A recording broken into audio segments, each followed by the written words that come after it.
All right, it is 9 o'clock on Tuesday, which means it's time for the Get Off My Lawn podcast. Thank you all for joining us tonight. And if you're joining us after tonight, thank you for that as well.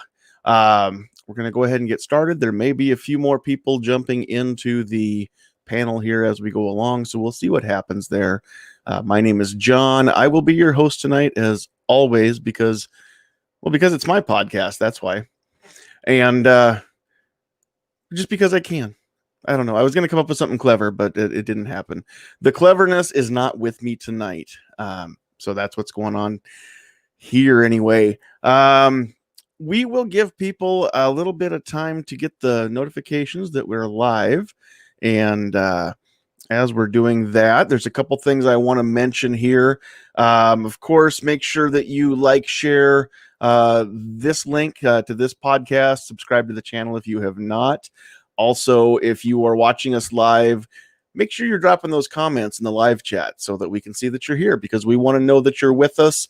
We want to be able to say hello to you and shout your name out at the end of the night as well. So do that. A couple other things that I want to get to. If you want some cool Sandhills shooter stuff like the hat, you can get some stickers. There's more stuff coming, but for now we've got a couple hats and a couple sticker options. Go to blackswantactical.com and find the Sandhills shooter collection there. Use the code Sandhills and get 10% off your order.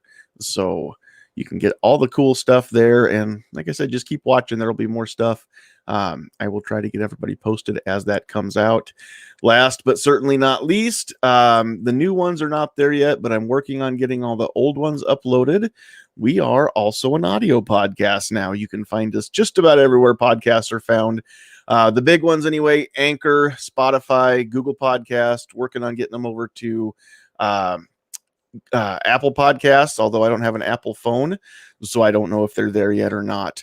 But if anybody can find that and let me know that they're there, that'd be cool. So anyway, if you want to check us out on audio only format, you can do that or share those links as well. For the people that really don't like to watch stuff on YouTube, then you can direct them over there and they can listen at their leisure. So go check all those out as well. Let's see. We'll make that one go away. We'll make that one go away. Who's out here in the chat already? It's already getting lively out there. We've got Frankie. We've got Sandhills Sweetheart, of course, in the producer's chair. She does the typing. I do the talking. You know how that works. So if you're going to drop a comment there in the live chat, make sure you tell her hello, because she's going to say hi to you. Who else is here? We've got Iron Horseman. We've got Fluffy 10mm Jeep Guy. We've got M. Gabriel, Pat Hirsch doing double duty. Emily L. is in the house. G23 is here. Single shots out there. And I know there will be more as we go along. So real quick here, we will just give everybody a chance to say hello as we go around and introduce our guests. Now, our first guest is somebody who we've had her on here before, but it was the podcast after the Gremlin attack, and we did the special one on a Thursday night, and she joined us along with Paul Lathrop and Top Shot Chris Chang, although the Gremlins had moved over to your house, or maybe your whole town from what you told me.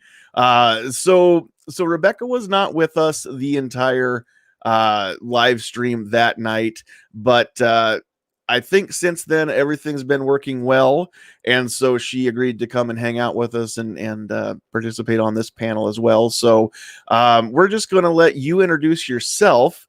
I'm just going to say a couple things. First of all, we established before Rebecca had to drop out of the chat last time that I did get her name right. So this is Rebecca Schmoy, and she is partly responsible for 1 Million Moms Against Gun Control.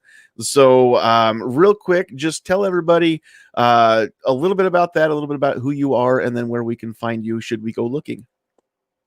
All right. 1 Million Moms Against Gun Control actually came out right after the whole Sandy Hook thing, because the other moms, the demanding mommies, they actually started as 1 Million Moms for Gun Control.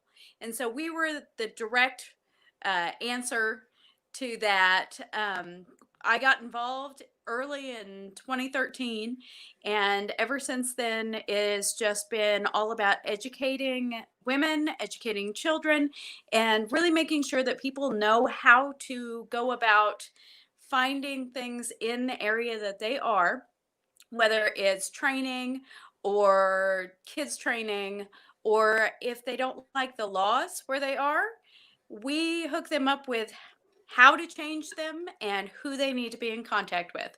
So that's my life in a nutshell as far as Second Amendment. Other than that, I'm a mom. I've got 3 teenage boys, and I just got back from a soccer game. Very cool.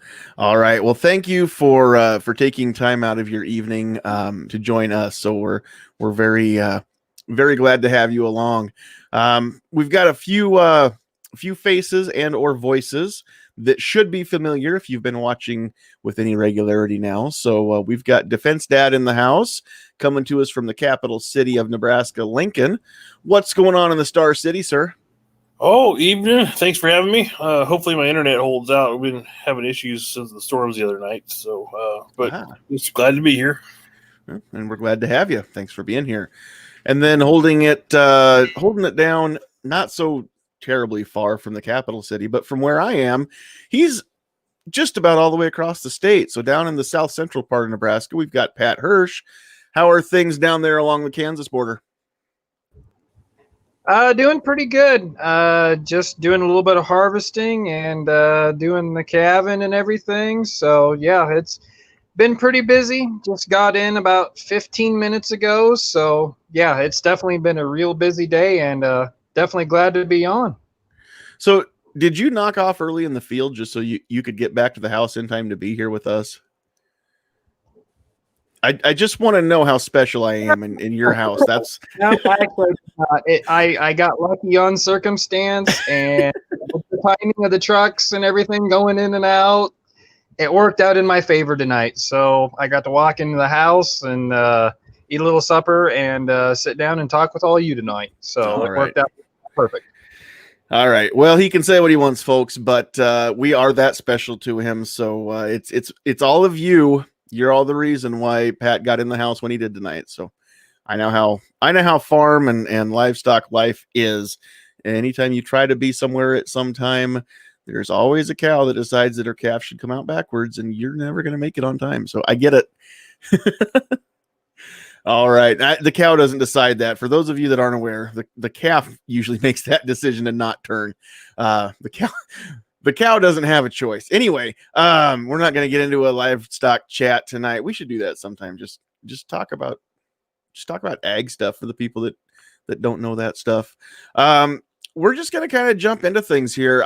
I don't have like a real, I guess, formatted way that we're going to get into this. Couple things. I saw a post here. I don't remember, probably 5 days ago from what Defense Dad said. It was about the time I decided that this is what we were going to talk about tonight. And I saw a post from a group somewhere in Nebraska of somebody that I think I completely misunderstood the post, but I'm going to explain why I misunderstood the post. It's not because I'm dumb. Maybe it is. But here's what happened. So the person had said that they were thinking about dropping the I don't remember exactly how he worded it. Something about dropping his race and giving the U.S. representative in his district a run for his money. But the way I understood it, I thought that he meant that he was going to get into the race for his state legislative district and run against the federal representative from that district.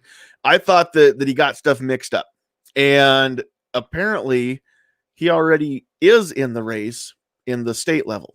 But when I looked it up on, I can't remember which website it was now, Ballotpedia, something like that, and I didn't see anybody running against the incumbent. So I didn't realize that he was actually going to be on that ballot. So he didn't mix things up. He does know what he's doing, and he does know what he's talking about. But I just couldn't see that, and I didn't realize what was going on. So I just thought, what better way to make sure that we coming up here in a couple of weeks, we've got this election. It's really important that you know who your U.S. senators are, who your U.S. representatives are, who your state senators are. And if you live in a state that's not Nebraska, who your state House representatives are.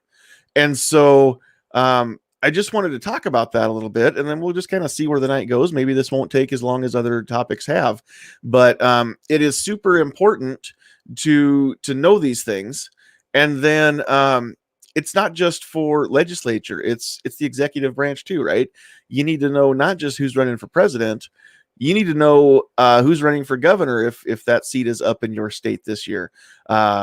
You need to know who is running for a lot of these elected positions. And this year of all years has shown us, I think, how important it is not only that you know who the candidates are, but that you definitely go out and research those candidates and elect the correct person into all of these offices.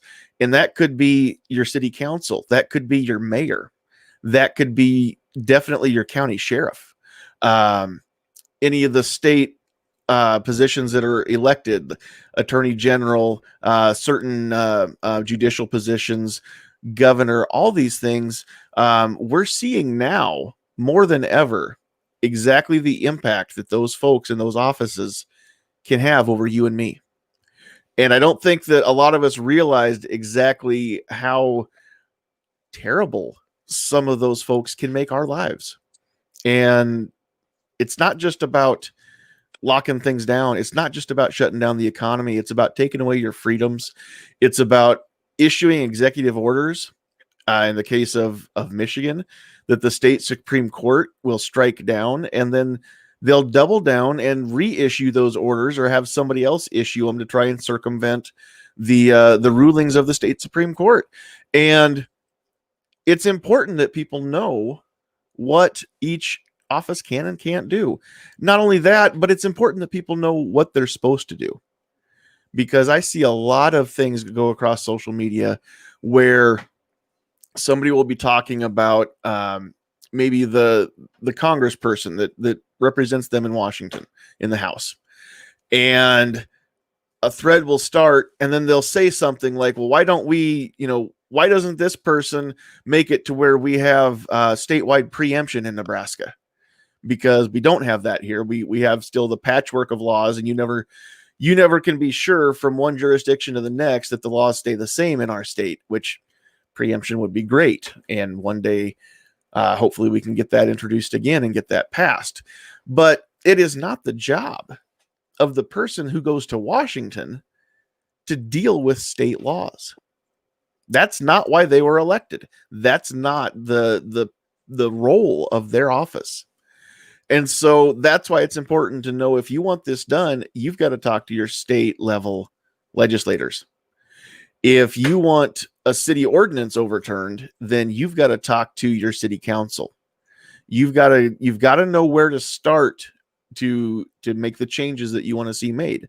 And so I just thought we would kind of roundtable this. If anybody has any, any examples that they want to share, locally, federally, maybe not even in your state, but just things that are happening around the country that we maybe have all seen the headlines, where it's very important for the voters to know exactly who's causing some of the stuff that's going on.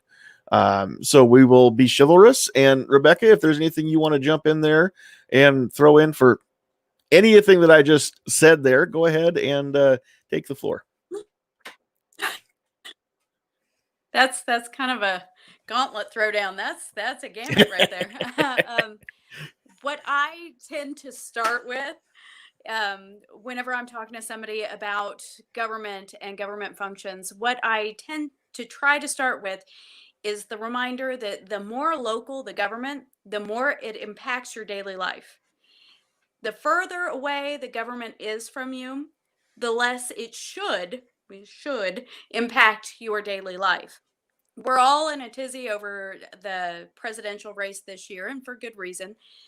But really, what we've seen as far as COVID and everything that's gone on with lockdowns, shutdowns, mandates, and all of that, is that the people who had a direct result over my daily life at work, at home, at the grocery store was my county commissioners. They are the ones that determined whether or not we were going to follow the suggested mandate of our governor. And since they unfortunately chose to not listen to the majority of their constituents, we were inundated with a whole bunch of rules that no one followed anyway, and that our local sheriff's department and police department decided not to follow through on.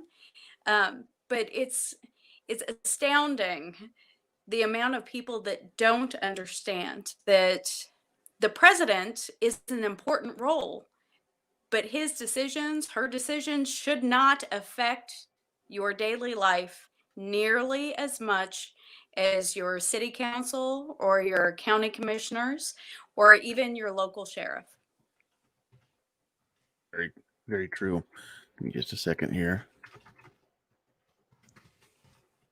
Send that comment out there.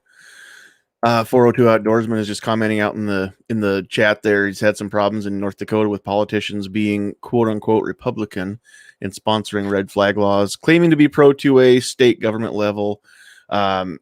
So 402 Outdoorsman, if you want to jump in here and just kind of talk about that a little bit, please feel free. You should have a link in your email inbox anyway, to be able to do that. Here, I'll throw that up on the screen so people can see what's going on. Because I would like to raise awareness, not just in Nebraska, but all across the country of what's going on, so that the more people that know what's happening, the more people can maybe get a little bit outraged and make sure that this doesn't keep happening, right? So that's really what we want to do tonight, is not create any false alarm or false senses of outrage or anything like that. But if certain things are happening and maybe somebody wasn't quite aware of it, and then they find out, hey, this is something that really can happen, this is not right, that's why we're here. So and I don't know that I've ever even asked you this. Which state do you live in, Rebecca? I'm Kansas. I'm sorry. I'm kidding. we were doing really, really well right up until this last governor choice. But that's what you get when you have a bunch of uninformed voters that believe that they're going to vote for someone who is moderate, and they didn't pay any attention to anything she ever did previous to getting the governorship. Records matter, people. You might want to look do. those up. Yeah.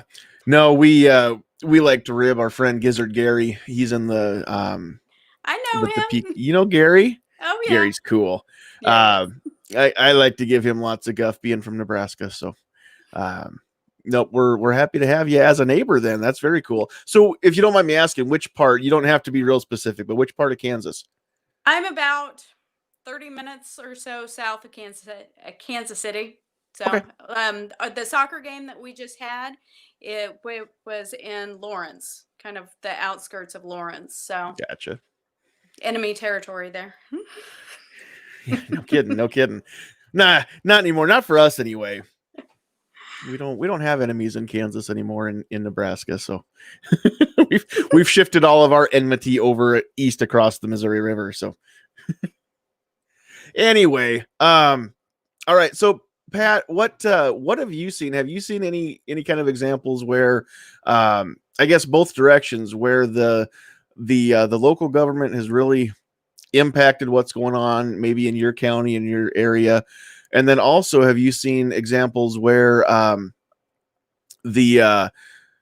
like maybe somebody just didn't realize who they were even supposed to be talking to about something?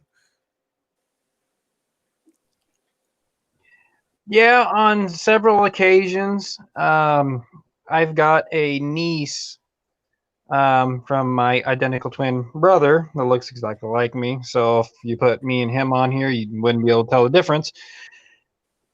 She had been misinformed about a lot of stuff as far as what the left versus the right, whatever you want to call it, between the two different political parties. Been misled just because she had saw snippets of this and that, and not really and this is where it really boils down to, is going out and doing the research and finding out what those people actually stand for and what they're trying to represent. So I definitely her, because we kind of got her turned around after she was like, well, no, this is supposed to be this way. No, well, just go do your research. And especially on the red flag issue, and you kind of brought this up, and this is kind of why I got into what we're doing now, was the red flag issue that it came down, and it went and talked to the county commissioners after one of the commissioners had brought it up to me, that I'm really good friends with, and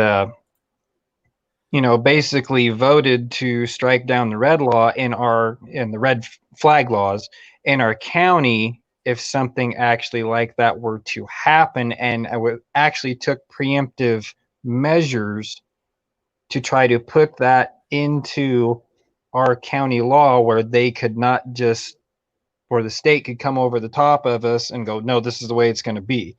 And we're still working on it.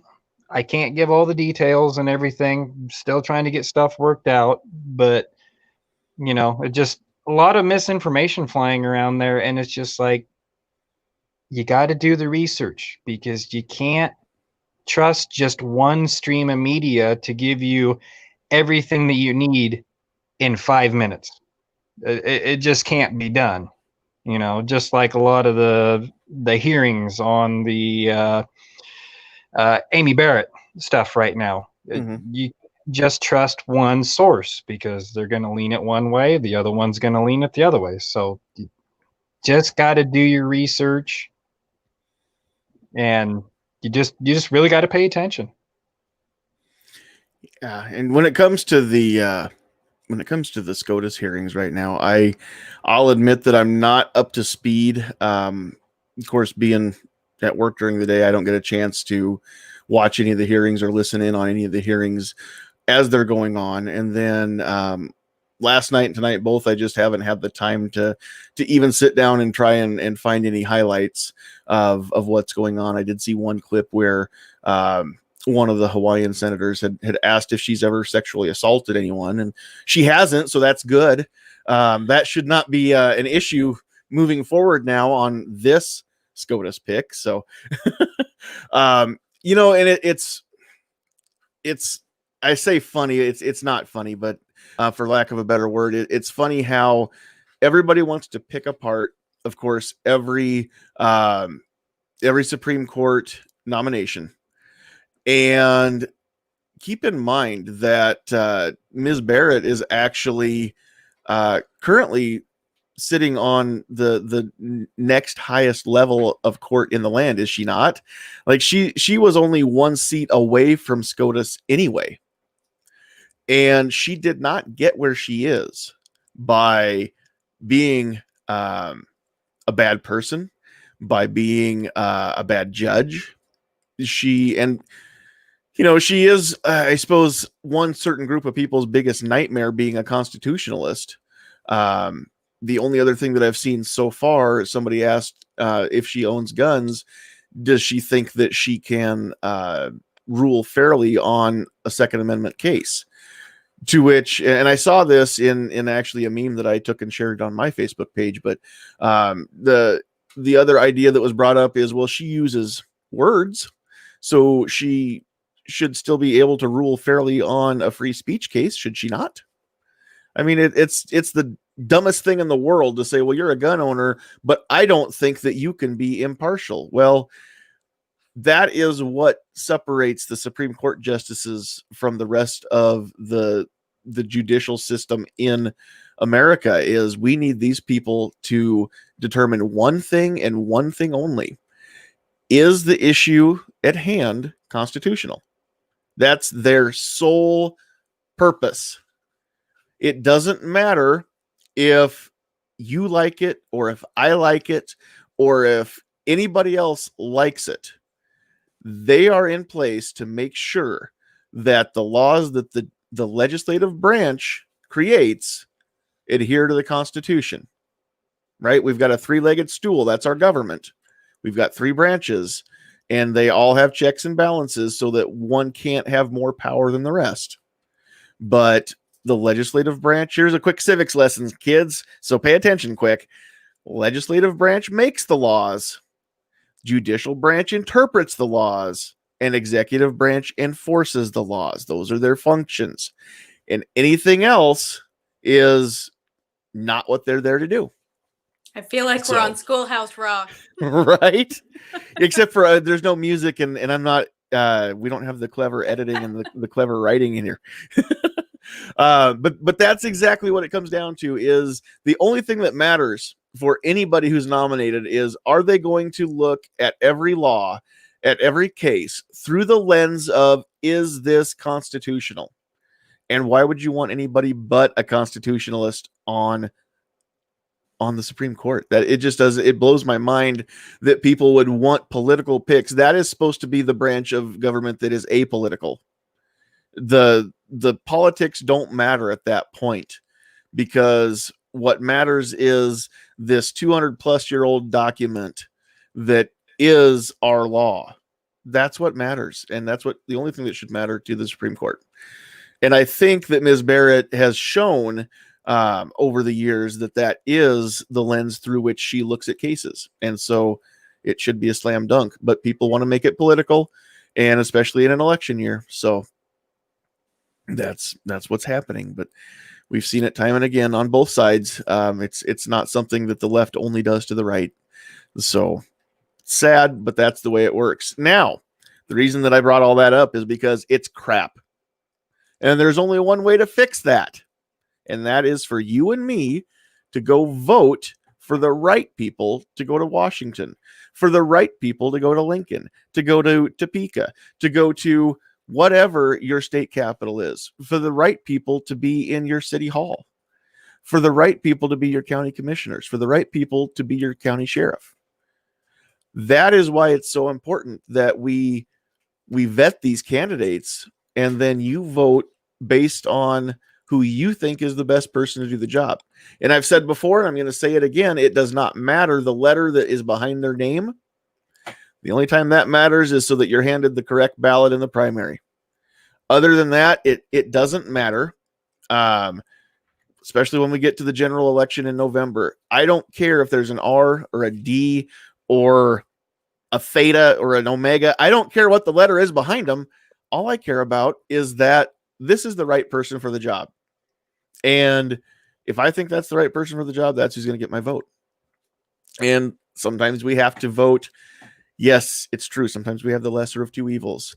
But when you weigh those evils, you decide which evil you are unwilling to have happen, and then you have to vote accordingly. So even if you don't like all the candidates, if you choose to not vote, then you're not only not helping become the solution, but you're still part of the problem.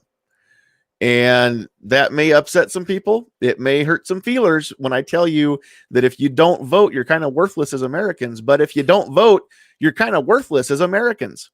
Just throwing that out there. So anyway. All right. So there was something else that I just had thought of, and I should have written it down because I can't remember now what I was going to bring up. Okay, yes, I do remember what it was. I'm going to go around the panel, and we're going to put people a little bit on the spot here. So, Pat, we'll start with you this time. But when it comes to vetting a candidate, whether it is local, federal, president, whatever it is, most everybody kind of has their own set of standards against which they compare the candidate, right? And so sometimes people are single-issue voters. Sometimes people are 2 or 3 or multi-issue voters. But when it comes to making your decisions, and you do have the option of not disclosing all this. I don't want to know who you're going to vote for. Don't tell us that. But when you decide who you're going to vote for, what issues do you consider for that candidate? How do you determine who is the right person when you're looking at these candidates, Pat? Well, I really go back to that great document, the Constitution. That's what I really look at. I consider myself, I guess, a constitutionalist, just because that's the big piece of paper that made this country great. And if you can get a candidate that stands behind the Constitution and is not so far leaning left or right, but somebody that will call it as they see it and kind of not necessarily be down the middle, but just being able to melt all the way all the BS out of everything, especially everything that's been going on now where everybody runs off emotion and feeling and everything. That's what I really look at, is if somebody's going to go in there and uphold the Constitution and just uphold what's not right, not what they're feeling, not what their emotions are. That's what I base it off of. Nope, very cool. And there's no, for anybody that's listening, I mean, there's no right or wrong answer. I just want to get everybody's take, because there may be a few people who haven't voted recently or ever at all. And maybe this year they've decided, you know what, this is an important election year and I do need to go and cast a ballot this year. But I don't really know what I'm doing. I don't know how. I understand it's important to find the right candidate, but I don't know how I'm going to do it. I don't know the right process to go through because I've never done this before. So that's what, that's why I want opinions, because this isn't just a show where we report the news and talk about, you know, the stuff that's happened. We're all about the how and the why and what makes people tick. And we want to know more about that stuff. So we'll move over to Rebecca. When you're determining a candidate, what do you consider? All right. So it's pretty close to what we just heard. I am a constitutionalist. I am a one-issue voter. That issue is the Constitution. If it's constitutional, I'm for it. If it's not, I'm against it. It's just, that's how I've been my entire adult life. The other thing that you really need to pay attention to is their voting record prior to when they're running. Another very important part is whether or not they have made time to speak with you if you have sought them out, if they've made time for you before it's an election cycle. Once it's an election cycle, they will say whatever they need to say. They will go wherever they need to go. They will shake whoever's hand that they need to shake in order to win the election. What you need to be most interested in is what they're doing when they're not actively running. Are they engaging their constituents? Are they helping educate people? Are they going out and being among the people so that they can hear the voice of the constituents that they're supposed to be representing? If they're not doing that, they're not representing you. They're representing themselves or special interests. And you have to know that when you're going to the ballot box, because if they showed up at your county thing and like your parade and you just happened to see them and they were great and they said all the right things and they kissed my baby and stuff like that, that means nothing. If the years prior to that, while they were in service or while they were just doing the regular day-to-day jobs, if they're not engaged with the community, they won't be engaged with the community after they take office. Yeah, very, very cool stuff to think about. All right. And then as far as myself, I usually am kind of a two-issue voter. Couple different things. If I see a candidate that agrees with me on the Second Amendment, then I know for the most part we're probably going to agree on just about everything else.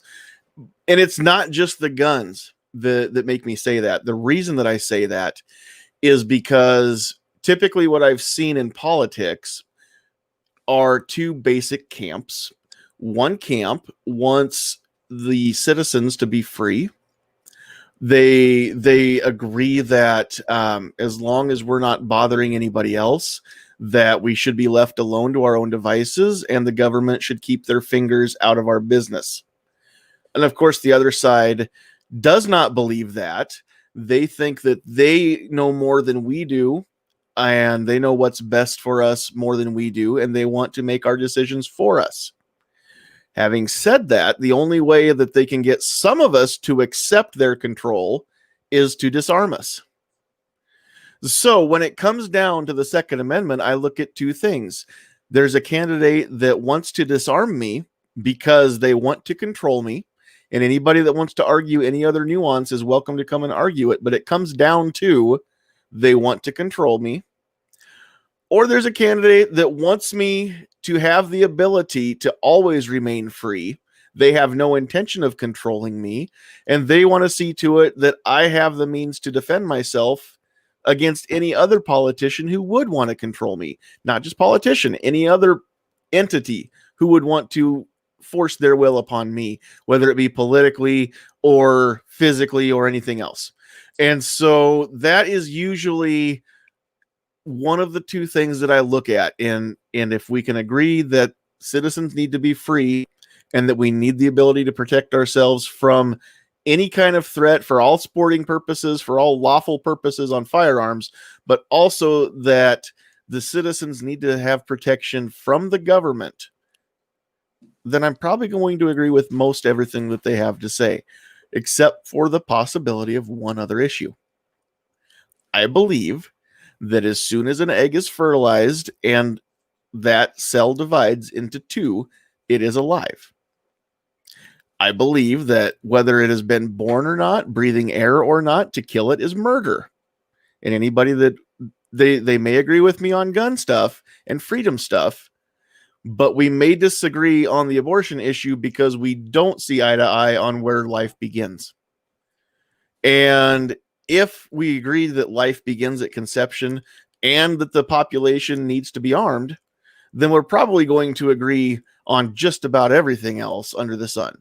And so those are the two things that I look at personally. And those of you that have been watching for a long time or have gone back and found the old 2A Tuesday episode where we talked about abortion, I mean, I put my feelings out on the line. I've done a few other videos and a lot of posts on Facebook about my feelings on the subject. But in a nutshell, I take it personally because I could have been a statistic. I'm younger than Roe v. Wade. When I was born, it was legal to abort me. When my birth mother was pregnant, she made the decision to not kill me. She also made the decision to not try and raise me and give me a crappy life as an Air Force brat without a dad. And so she made the most selfless decision she could make. She carried me. She had the pain of childbirth, and then she let me go to a family who wanted me. And I had the best family growing up, and I grew up in the best place that I possibly could have. I was handpicked by God to be in my family. I wasn't born there like most people were. And so I look at the world a little bit differently when it comes to abortion than maybe some people do, but I do take it personally, and that's why. So those are the two things that I look at. And Defense Dad is back. I know you've been fighting with your internet. Have you been able to hear very much of what we've been talking about? Yeah, I've been trying to listen. I was trying to use my phone as a hotspot so my kid could do her homework. But yeah, I've been listening. Okay. All right, perfect. So we're going to throw a couple things at you. First of all, we'll go back to the question of, do you have any examples where you've seen how important it is for local elections and having the right people in place locally? And then also when it comes to vote, well, answer that one, and then we'll throw the next one at you. Well, yeah, and actually I typed it in the comments earlier, but I live in our capital, right? And our mayor butts heads regularly with our governor because we have a very, very liberal mayor, and it's caused a lot of issues, especially this year. So that, in my opinion, we got the wrong person, if I'm being real honest. Okay. Okay, so the next question is, when it comes time to picking a candidate, and this can be anywhere from, city council or local board of regents or whatever, all the way up to, U.S. senator, U.S. representative, president. When you're deciding for whom you are going to vote, what do you use to make that decision? What issues or what process do you go through to pick your candidate? Usually it's usually voting history. And I kind of echo what you guys have said too. But for me, in the last few years, the Second Amendment has been more of an issue that has been in the past. But what I've found is the people who are pro Second Amendment are also like-minded with me. Like back in the day, I used to go for who I was big into cars, right? And the more conservative people were against the Cash for Clunkers program, which so it kind of falls hand in hand. The interests are the same. I tend to go more towards a conservative, but I also look at who I think is the right person for the job. It doesn't necessarily have to be one party all down the line. No, exactly right. I'm kind of the same way. There are things about me that are very conservative. There are things about me that are very liberal. So, and I guess that means that I don't know if I really identify with any party, including the non-parties. I definitely don't even identify entirely with libertarian based on what I've seen and what I just said are my views on abortion. And so I can't bring myself to vote for somebody who is unwilling to think that it's okay to murder somebody just because they're not born yet. That's just me, and I'm not trying to influence anybody else's vote, but that's just how I look at the world. I love everything that I've seen about Ms. Jorgensen except that. And I understand the concept of it goes along with everything else. She thinks that the government needs to keep their fingers out of making people's decisions for them. And I agree. And I would never try to make somebody's decision for them. I just think that murder shouldn't be one of the options on the table. That's all. So anyway, I think we need to go back and revisit that here sometime in weeks to come. We're kind of filling up ideas and things here maybe before the end of the year, but maybe sometime after the first of the year, we'll just dive back into that topic and see if anybody wants to come on and talk again like we did last time. So it's been a couple years since we did that now. All right. What else was I going to throw out there? That might be kind of it for now. I do want to change gears and talk about some other stuff yet tonight too, but I'm just going to open this up instead of going around and calling on people. So anybody that wants to shout out, go ahead. Just as far as anything that we've talked about or anything that we've left unsaid, or you think that you've left unsaid, what else do any of you three want to add into the conversation? And it's okay, don't all talk at once. Well, you guys were talking about Conan Barrett, and I'll echo what I said in the chat too. Like the only thing bad about her that I can see right now is she's a Trump nominee, so the Democrats are just going insane about it. Like I think she's the right person for the job, but just because she's been nominated by Trump, they just won't have it. Mm-hmm. Now, there's one more thing that I want to throw in there when it comes to the nomination, because some people think that it was absolutely right for Trump to go ahead and nominate her.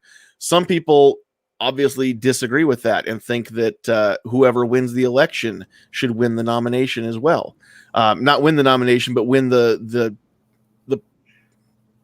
I guess win the opportunity to nominate. It should be whoever wins the election. Now, I want to point this out, and I want to see if I can make this again fairly simple so that even people like myself can understand it. So I don't remember the exact election date in November, the night that Donald Trump was elected in 2016. Anybody that knows that date, feel free to throw it out there in the chat. But here's the point. That night, Hillary Clinton did concede the election. And when she conceded the election, Donald Trump was officially elected. And do you know who was president that next day? Barack Obama. And on Christmas, do you know who was still president? Barack Obama. And on New Year's, And on January 19th, do you know who was still president? Barack Obama.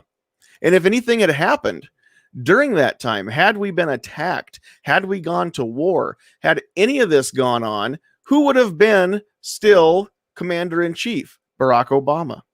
Because he was elected for a 4-year term, and his term started on January 20th. And his term ran through January 19th, 4 years later. Donald Trump's term started on January 20th, 2017. And no matter who wins this election, come November 4th, Donald Trump will still be president. He was elected to do the job for 4 years. He was elected to do the job without any bias, without waiver. He was elected to do the same job as a lame duck. If he would not win this election, he's still expected to do his duties to the best of his ability. He's still expected to uphold his oath to the best of his ability, even as a lame duck president, because he's still president. Which means that in my mind, it is his duty as president to nominate somebody when there's an opening. And if we didn't want him to do this for 4 years, then we would not have put him in that position to do so. So the people did decide this in the election. It's just not this year's election. This was decided in 2016 who should be making this nomination. It is absolutely, it should be Donald Trump's nomination. Now, sometimes again, this gets politicized. Sometimes the Senate is not the same party as the president, or not the Senate. The control of the Senate, the majority of the Senate, is not the same party as the president. They have the option of not having these hearings. They have the option of not deciding that it's okay. They have the option to do all that stuff.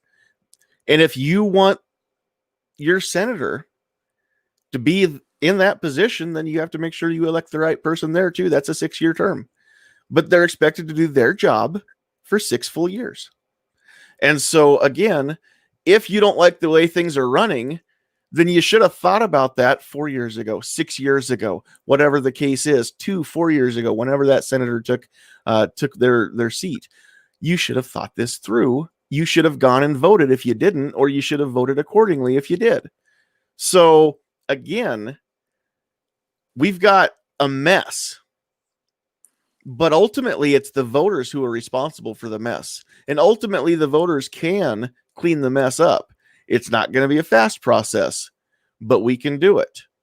We all just have to decide that we like our country more than we like party lines. We all just have to decide that we like our freedom more than we like a catchy campaign slogan. We can do anything we want to do. This country is owned by you and me. This country is run by you and me. But I think too many people forget that. And it's time, I've been saying this for a long time too, it's time that we tell everybody in Washington, it's time that we tell everybody in our state capitals, in our city halls, in our county courthouses, that we are the boss, that they work for us, and if they won't do the job that we expect them to do, then we will find somebody else who will. That's all it comes down to. And then 50% plus one will make that decision. In the case of the president, 50% plus one of the electoral college will make that decision, which is another topic. We need to have the electoral college, because otherwise, I forget now how many states wouldn't matter, because Los Angeles County has more people than how many of the states, like 16 of them, 13 of them, something like that. If you're in one of those states that has fewer people than Los Angeles County, all of a sudden, without an electoral college, you don't matter. And you're no longer even an American. You are a subject under the democratic process. We have a democratic process, but we're not a democracy, kids. Keep that in mind. That's why we're a republic. Because if we had true democracy, majority would always rule. And if the majority decided that you should die, and if 50% plus one voted that way, then you would die. That's all there is to it. That's how that works. If 50% plus one decides that you should go to prison, then Boom, you're in prison. We have laws against that because we're a constitutional republic. We can't just have the whim of the people determine everything. That's why we have a constitution. That's why we have an electoral college. That's why we have things in place that we have. And the only time people cry about it and want to change it is when the election didn't go their way. And keep that in mind too. Had Hillary won, nobody would have complained about the electoral college. The only people that complained about it this time were the people that wanted Hillary to win. And they don't understand why that the state of Wyoming should be just as important as the state of state of California. They don't understand why the state of Kansas or the state of Nebraska should have equal power to the state of New York. They don't get it. But those of us that are in these states, we get it. We're tired of being counted like we don't matter. We're tired of people acting like all we're good for is flying over. We have enough voters. We can make our voices heard too. You just got to get off your butts and go do it on November 3rd, kids. Okay. So now, any other election process thoughts that people want to throw out there? I can get back down off my soapbox now. If it doesn't, Go ahead. oh, go ahead. I was just going to say, if it doesn't fire you up a little bit thinking about some of this stuff, then you haven't thought about it enough. Okay, well, I'll throw Do my it, 2 do cents in on this here. Well, the Democrats getting all fired up about how we shouldn't do this, how it should go to after the election and everything. You know how many times a 4-year president has brought in a nominee for the Supreme Court? 29 times. 29 times on the 4th year of a presidency. And all but one has been nominated and put through. Whether it was Democrat or Republican, didn't matter. So why they're getting so fired up about why this isn't right, and it's all constitutional. It's all in there. It's all legal. It doesn't matter. It's all spelled out exactly. Exactly. And that's kind of my rant for tonight, is why they're getting so fired up, because they say, oh, well, it's not legal. It's not constitutional. Well, it all spells it out right there, just what Sandhills had in his hand.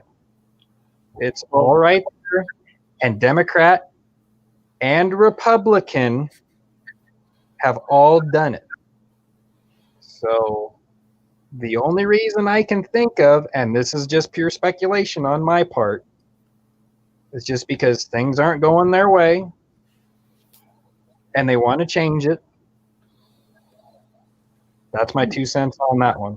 Let's call it like it is. They don't want us stacking the vote what they think, but they want to wait till after the election. So if somehow Biden gets elected, they can stack it. Which, by the way, both he and Harris still keep dodging the question when directly asked by people. Okay, well, are you guys going to stack the deck if you get elected? They won't answer the question. So that's exactly why they're raising a stink about it. Biden actually did kind of answer it in a roundabout way. I can't remember where he was, which town he was in, but somebody asked him about that. And he said, I'm not going to answer it because you won't like my answer anyway. Which, you know what? If the answer was no, we have no intention of stacking the court. If the answer was no, who wouldn't like that answer? Honestly, nobody would be upset with that. The only reason that the answer would be upsetting is if it's yes. We fully intend to do that.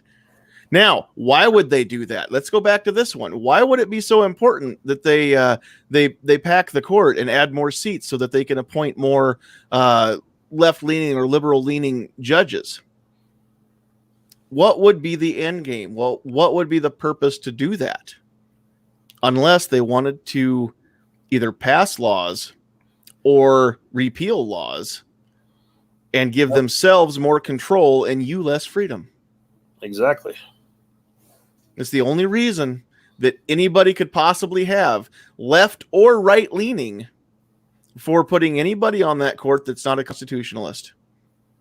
I don't care which way which side of the fence you come down on. If you're a constitutionalist, you are the fence. Anybody else is on one side of the fence or the other. If you're constitutionalist, then you are the fence. And it's not even like you're on the fence. You become that fence. And one person is left, one person is right. They are not 100% constitutional.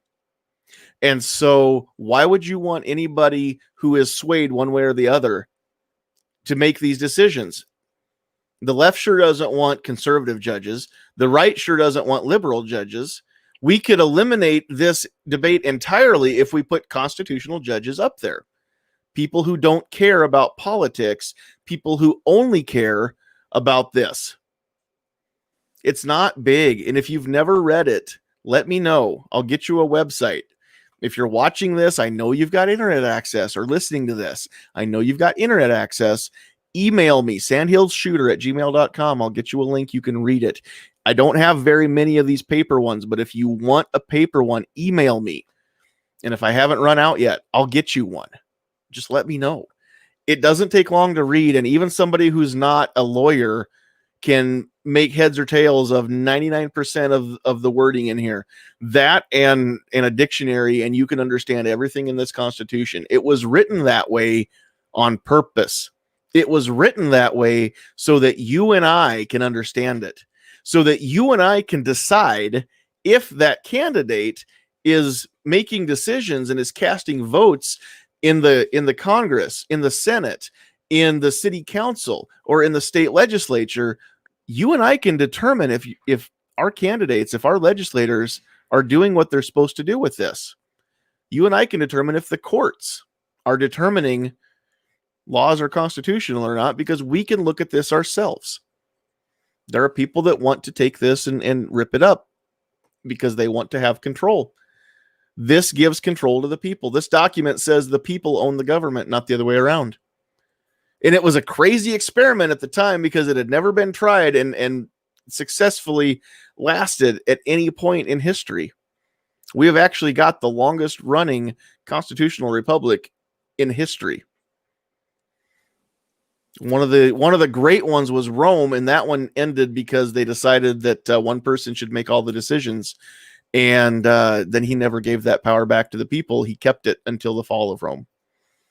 And so if you don't want to be under Caesar's rule, then it's very important that you keep the republic. Right? Benjamin Franklin, when they came out of the meeting and somebody asked him what they had given us, a republic, or what was it, a republic or a monarchy? Something to that effect. I'm paraphrasing because I can't remember exactly. And Ben said, a republic if you can keep it. That if has been huge lately. It has been huge. And not enough people understand the if, and not enough people understand how big an if that really is. Yeah, you hit it on the head there. We have a question for Rebecca. We have a question for Rebecca. Where'd that go? Does she have a page for our channel? Who threw? Oh, there it is. Elfster's Rifles and Reloading. Who is? I've never seen that name, so welcome. Rebecca, do you have a channel? Are you on YouTube or social media anywhere? Okay, so I am on Facebook as Rebecca Schmoy, 1MMAGC mom. And then I am on Instagram, just the name Rebecca Schmoy. You can find me. I work with 1 Million Moms Against Gun Control. And I also work with the DC Project. So I'm kind of all over the place. Speaking of the DC Project, I got this link from Stephanie Schaefer, who is Nebraska's DC Project rep. And she's out there in the panhandle of Nebraska. If you watch these all the time, you've seen Stephanie on here a few times. But she wasn't able to join us tonight, but she did give me this link and I forgot to share it. So I'm going to put this one up here too. Go to dcproject.info/participate and scroll down. If you don't know who your local or state or federal elected officials are, then you can find them on that website, on that page right there. and it's a cool. You can click on any of those links, and it'll take you to different sites where you can actually find the people that represent you directly, whether it's in Washington or in your state capital or locally, whatever it is. It's a really cool website. You need to go check it out. Hey, speaking right. of Stephanie, I'm driving 9 hours this weekend to go up. Are you and hang going out with there? her for a little while? So yeah, I'm driving 9 hours for it's a fundraiser for the DC project. It's a murder mystery dinner and fundraiser. We have a raffle, and basically I'm going to drive the 9 hours, hang out for a few hours, then the next day I'm going to drive 9 hours back. Going to be coming down I-80 at any point, are you?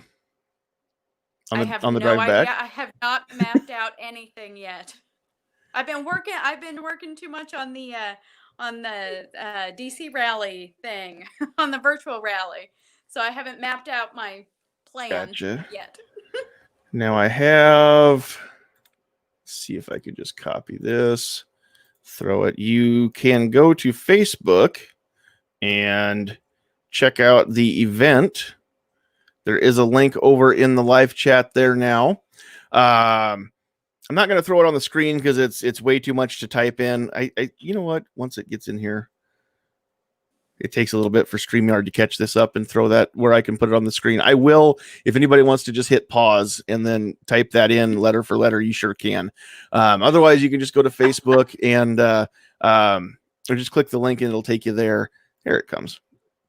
Yeah, see, it's just so much to type in. We can't make really it. I'm actually going to be in Lexington, Nebraska.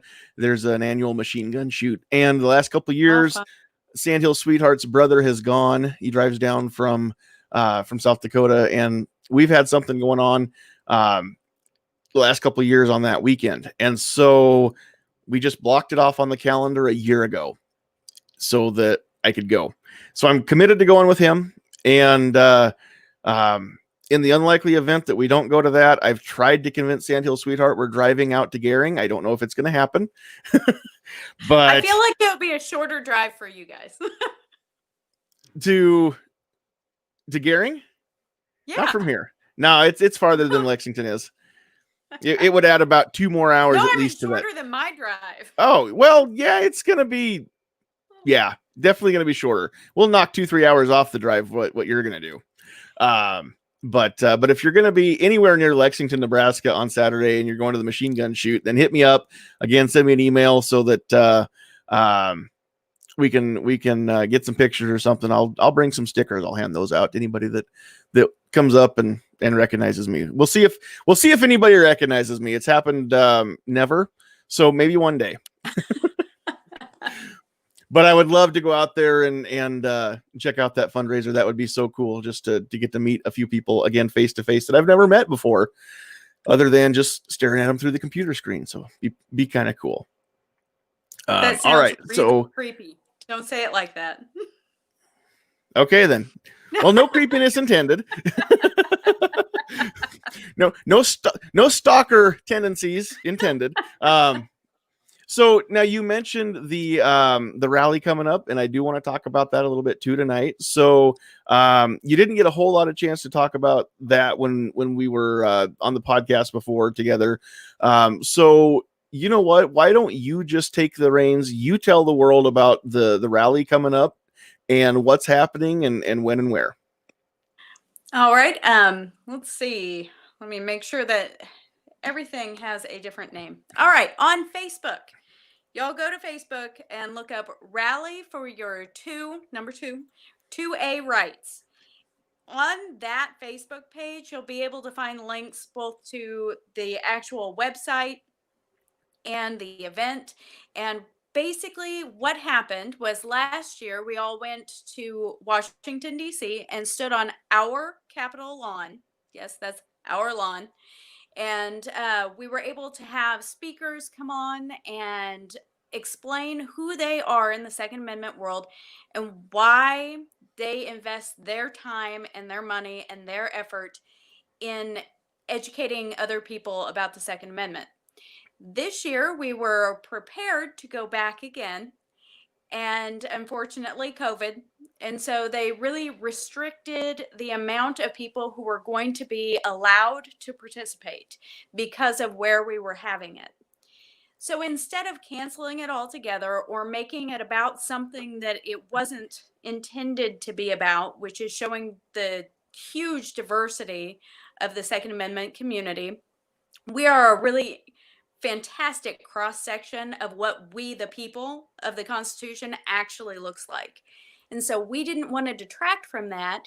And so instead, we decided, well, the committee had decided that they were going to have it virtual this year instead. Hopefully next year we'll be back on our lawn and be able to do it all live and get to shake hands and take pictures and things like that. But as for this year, it's a virtual rally and it's taking place on October 24th. And basically all the speakers send in their speech, and then they will be able to play their speech and have live commentary and interaction with comments during the actual live event. So it's going to be a really cool opportunity to be able to engage in a completely different way that we didn't have access to last year. So Mhm. it's going to be a lot of fun. And I'm really looking forward to hearing from the other speakers there. I'm telling you, if you have a particular person or a particular view, a vein of the Second Amendment that you're interested in, it will be represented because they've got someone from all walks of life. And it is just a really cool thing to get to see so many different people who are passionate about the same thing. And that is individual liberty and the ability to defend yourself. And it's going to be a good time. And I hope everybody tunes in, and And we'll just see how it goes. the list of people who've been announced who are speaking, it really is a who's who. Now, some of you are aware of a lot of these folks. Just recently, they were part of GRPC's virtual conference, and so a lot of these names are going to be some of the same names that of folks that spoke at the GRPC.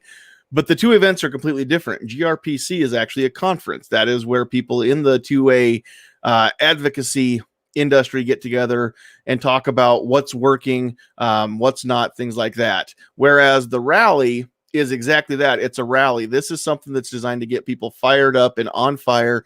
And those of you who maybe, how do I say this? Not everybody's a Christian like I am, but if you've ever been around a revival, a big old tent gets put up and there's pastors and there's praising and people just walk out of that place just on fire for the Lord. And if that's not your thing, then, I'm sorry. But the rally is really kind of like just a big tent revival where you get done with this and you're going to be on fire for the Second Amendment. You really should. And if you're not, then watch it again because maybe you slept through it. I'm not sure, but I'm going to share some screenshots here. I'm on the Facebook page for Rally for Your 2A Rights, and just I'm going to click through some of these pictures because they've been putting up these pictures of these posters of the speakers. We've got Amanda Suffolcool, we've got Chris Cheng, we've got Dana Lash, Eric Blanford, which is Iraq veteran 8888, Clint Macro from Meet the Pressers, Maj Touré, who's this lady, Rebecca Schmoy. Tim Peterson's going to be there. Now, if I click and I keep going, did I miss one? All right. So Alan Gottlieb, Rhonda Mary, Leo Katsaris, Mary Collison, who, if I'm not mistaken, is also part of 1 Million Moms, right? Oh, yes. Yes. Is that the right lady? Counterpart. That's Yes, what I it thought. is. Cheryl Todd, Aaron Paulette, Kevin Dixie, Jara Hutchins. I mean, just there's more. Hold on here. Let's click through these. Bree Warner, Todd Fossey, Yehuda Reamer's going to be there. Tony Simon's going to be there. Those guys have both been guests here. Diana Muller's been on the podcast. Mark Walters, Eric Pratt, Rolando and Johanna from the Locked and Loaded Latino podcast Latino Locked and Loaded. I need to get them on mine because these two are very awesome as well. There's more though. There's Pete Brownell, CEO of Brownells. There's John Crump. A lot of you out there know who Crumpy is. Craig DeLuz from FPC. We've got Nick Freitas, who is a legislator. And once he starts talking, or you research him, you've probably seen one of his cool speeches that he's given before. Jim Irvine, Deneen Tomlin, Christy Titus, Kim Stoffler, Rob Pincus is going to be there. Argo J is really cool. There's just so many cool people that are going to be there. And so it's really going to be, like Rebecca said, it doesn't really matter what you're into or who you are. There's going to be somebody that knows where you're coming from, and it's going to be represented. So it's a really, really cool cross section of America. They're all gun owners. They're all pro 2A, and they all have something that they want to share about it. So that's what's awesome. So, all right. Does anybody out there have any questions? I don't think I've missed any, have I? Does anybody out there have any questions as far as the rally goes? And then while I'm waiting on those, Defense Dad or Pat, do you have anything you want to either ask or mention about the rally? No, just wish I can see it working. Sorry. Go ahead. Okay, Defense Dad, go. Oh, I just wish I could see it or more of it. I'll be working. Life of retail. I'm not sure what I'm going to be doing that day. I am actually not working that day, but I don't know what that weekend's going to bring yet. There's a possibility of 3 or 4 different scenarios. So I may or may not be able to watch. If I can watch, I may or may not be able to participate in the live chat, but I'd like to be able to do that. That would be so cool. It's also the kickoff of Husker football that day. So I think that's an 11:30 game. So those of us in the big red state, we're going to be a little busy during most of the rally too. So I'm going to try and multitask, and my wife can tell you that won't end well. Well, since it's virtual this year, we'll be able to share it repeatedly. So Absolutely. if you don't catch it while it's happening, but I urge you to, so you can participate. The best then part you can about getting always it catch live, later. Yeah. right? The best part about getting it live is that you can be part of the live chat. Just like you're out there in the live chat right now, you can do the same thing on Facebook, or is it going to be on YouTube? Do you know? I don't know where all it's going to be found. I'm going to have to find that out. Sure. I think it's going to be all over the place. That's really not. I have no control over that. I'm just happy that the gremlins haven't sabotaged me tonight. Let's be honest. Right? Nope. We're glad it's been a gremlin-free night so far. Knock on wood. All right. So, all right, Pat, you had something that you were going to throw in there, so we will let you say that or ask that. Yeah, I was just going to ask, what initially got you started into this group, and what initially compelled you? I mean, any initial things or any movement or just how you felt about it? By group, do you mean Million Moms, or do you like Second Amendment advocacy? Yep. Or the Million Moms, because that's something that my wife, I think, would really like to get into. Oh yeah. Basically what happened was Sandy Hook. And when the demanding nagtivist moms showed up saying that we speak for all mothers, I was not one of the mothers that they spoke for. At the time, I had kids that would have been running out of that building had they been in that area. They were the same age. And so it really hit home for me. I have always been in a constitutional family. I have always been around guns, but that's really when it solidified in my mind that these are rights. We exercise our rights. They can't take our rights away from us, but what they can do is infringe upon them to the point where it would be difficult for me to exercise them. At the time, I had 3 little boys, and my now ex-husband, my spouse at the time, worked nights. And so I was the first responder. It was my job to keep them safe. And then I had people telling me that they didn't trust me to be able to keep my children safe with the most effective and efficient tools available to me today.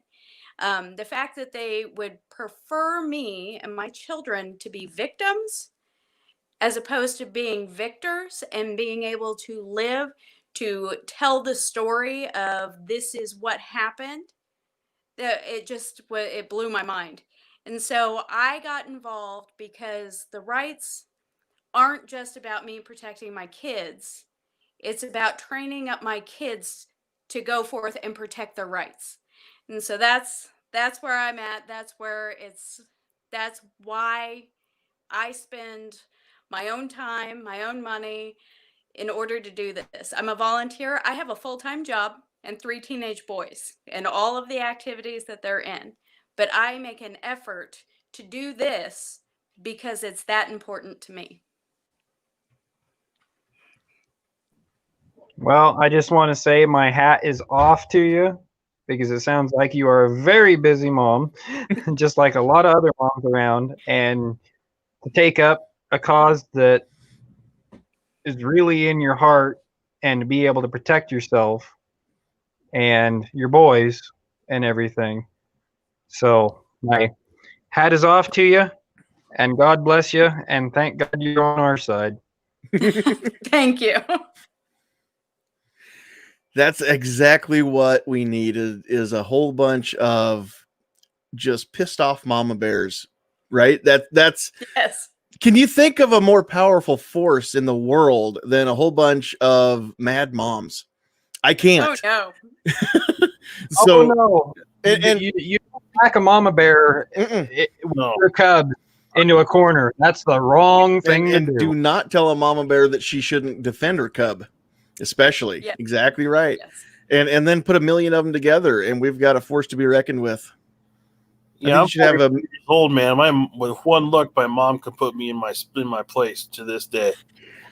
You know, it's funny because I've seen a lot of very, very petite moms reach up and grab the ear on a 6-foot+ son and bring him down to her level. And the only thing after she gets done with him that comes out of his mouth is yes, ma'am.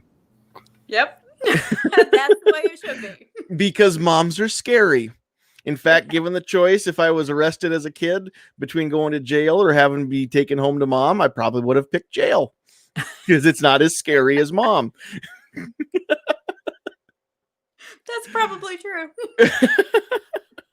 That is so true because you just described me and my to a T. 5 foot nothing, 6 foot. Yeah, ain't happening this day, and I'm 40 years old. Yep, I understand. Oh goodness. All right. Well, I think we're gonna wrap things up and get out of here. So I don't think I saw any questions come through the chat out there. So I think we've pretty well apparently discussed everything as well as it needs to be discussed.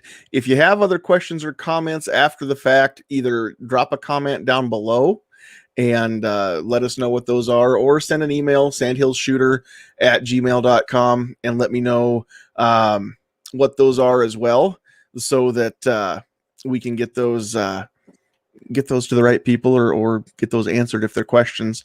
But we're going to let everybody just wrap things up. And then also, with any final thoughts, would each of you again just go over where people can find you and what they can expect to find when they go looking for you?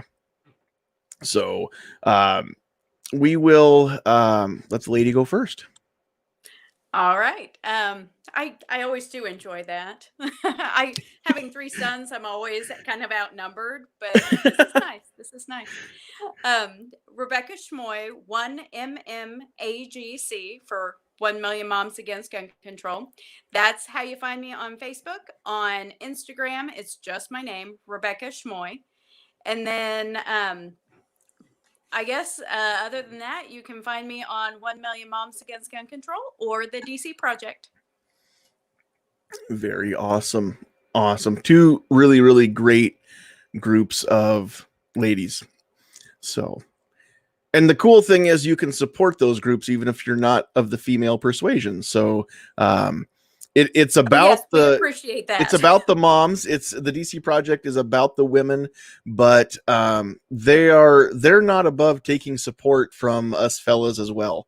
So anything that we appreciate it. Yeah. that any of you out there want to do in support of either of these groups or any of the other groups that are out there, just reach out, because if you want to help, I'm sure that will be welcomed, and it doesn't matter who it is, whether it's one of those two groups or any of the other Pro 2A groups.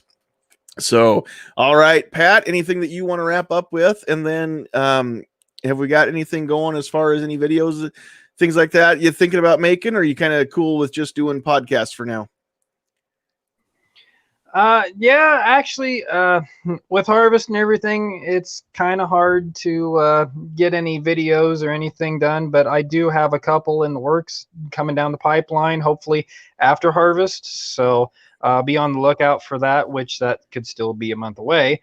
But anyway, just go check out everybody's site, Defense Dad, Rebecca's, yours. Like I said, you're one of the reasons that I even got into this whole mess. So, joke. But anyway. Glad I could be an accomplice. Yeah, there you go. But yeah, it's just a really good conversation tonight. Thanks for having me on, and everybody stay safe and carry your weapon. Absolutely. All right. And Defense Dad, where can people find you? What's going on there? And any final thoughts? I am still pretty much just on YouTube under Defense Dad. If you haven't seen my channel, I haven't put anything out recently. To be honest with you, I'm kind of trying to get back to my roots. I started the channel as a channel for a single dad learning how to protect his family. And the only videos that get views are gun reviews. So I'm trying to get some other stuff, other content on there now. Very cool. Do it. Do what you want to do.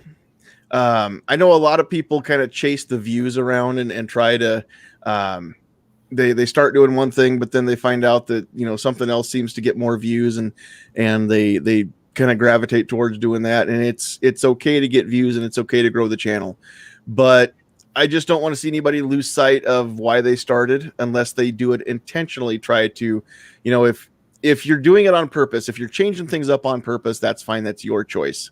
But don't let everybody else determine what you do or who you are online. If you want to make videos about a certain thing, in Defense Dad's case, being a single dad, and not only just a dad, but a girl dad at that. I mean, there are other people in that position who have their kids full-time, who have their kids part-time, but they're dads, they're protectors full-time. And so there's going to be people out there that want to know about that stuff too. And if you are willing to share your story, then that might embolden somebody else to decide to maybe check out this world of being a gun-owning dad. It doesn't mean that you're a bad person. Owning guns doesn't make you a criminal. And it doesn't mean that you're going to go, be tempted to go do bad things with your gun. That's not how it works. And so once you get into the world, you realize that, there really is nothing. There is no tool like a firearm that is capable of doing the things that a firearm is capable of doing. And I know that may not sound all that profound, but as far as being the great equalizer, there is no tool like a firearm to be a force multiplier and take that tiny, 5 foot nothing woman and have her be on equal ground with the 6.5 foot tall, pro linebacker. I mean, there really is nothing like a firearm to put those two people on equal ground. And so, there might be somebody that's looking for more of that story. I love seeing the personal stuff. Gun reviews are cool. There's a bajillion channels out there that are doing them, but I want to see the personal stuff. I want to know what makes people tick. I want to know your story. I want to know the hows and the whys. Pat, great question, asking Rebecca what it was that got her into 1 Million Moms Against Gun Control, because that's the kind of stuff that I care about. And if you're here watching this stuff, that could be maybe because that's what you care about too. That's what I try and bring people. And so that are things that make you think, and maybe things that take you out of your comfort zone and maybe step on toes a little bit. I try to do all that stuff. So really cool stuff. Defense Dad, keep it up, because you're what you're doing is amazing. And Defense Dad hasn't been doing this for even half as long as I have, but he's already doing way cooler stuff than I've ever done with videos. So if you don't know what I'm talking about, go check him out and watch his cool videos. Sometimes he is literally beside himself with some of the stuff that he does. Literally beside himself. Go check that out. So, all right. Well, we have a list of everybody that's been out there. I see we've got some late additions in the live chat. So those of you that got here late, better late than never. You do not get a tardy slip for coming in late. We're glad you're here, and you're always welcome at any point. So on the list tonight, thank you for being out there. We've got Frankie's Guns and Glitter, Iron Horseman, Fluffy 10mm Jeep Guy, M. Gabriel, Pat Hirsch, Emily L., G23, Single Shot, Rich White, the 402 Outdoorsman, Defense Dad, Schofield 63, SS Pawn. Stan, if you're still out there, email me and we'll see if we can get connected up this Saturday. Sandhillsshooter@gmail.com. Guns and Barbecue, thanks for being here. Mike, New York Outcast, another new person, Elfster's Rifles and Reloading. We've got Mr. Pearl Necklaces, James Allen, Gizzard Gary, Seven Wonders, Two Live Moo, Ozzy Osbourne, The Poor Conservative. If there's anybody that we missed out there, then that's your own fault. That's because you weren't commenting enough and we didn't see you out there. So be sure and drop those comments, because we really do care about you. Without you, we don't have a podcast. We don't have a channel. We don't have a reason to do any of this stuff besides flap on our own lips and listening to ourselves online. And that's not really what we're all about. So thank you, all of you who tune in live. Thank you, all of you who tune in after the fact. Last week's video or podcast is already up to over 200 views. And I love when I see one break through 200, because that means that somebody liked it enough to share it. And so please share the link. Please like this one if you haven't yet. If you're not yet subscribed to the channel, please do so. If you haven't gone to Facebook and liked Rebecca Schmoy 1MMAGC Mom, then go like that page. Go like Sandhills Shooter. Maybe one day we can shame Defense Dad enough that he will start a Facebook page, and we can go like him there too. We'll see. I'm trying. He's not very shameable. I don't know what the word is, but we all know what we can do and what we have time for. So don't get spread too thin either. But anyway, thank all of you for being here. On behalf of Sandhills Sweetheart, on behalf of Defense Dad and Pat Hirsch, our special guest Rebecca Schmoy, and myself, thank all of you for being here. We love you. We can't do this without you. God bless you. But get off my lawn.